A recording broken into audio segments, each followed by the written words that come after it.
ہم دیکھ رہے ہیں کہ جس طرح یہ جہانگیر روڈ ٹوٹ پھوٹ کا منظر پیش کر رہی ہے، اور جہانگیر روڈ تو ایک علامت ہے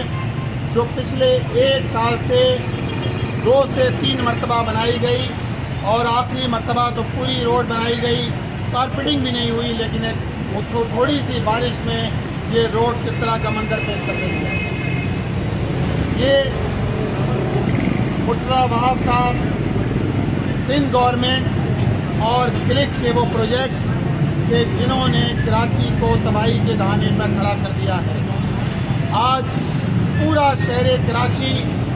کو سندھ گورنمنٹ نے موہنجو دڑو بنا دیا ہے۔ جہانگیر روڈ کے ایک جانب ایم اے جناح روڈ ہے، مزار قائد ہے، دوسری جانب لیاقت آباد سے آنے والی شاہراہ ہے جو شاہراہ پاکستان سے ملاتی ہے، اور پچھلی بارش میں یہ صورتحال تھی کہ 14 سڑکیں خود قبضہ میئر مرتضیٰ وہاب صاحب نے ایڈمٹ کیا کہ 14 سڑکیں جن پر کارپیٹنگ کی گئی تھی وہ بہہ گئیں۔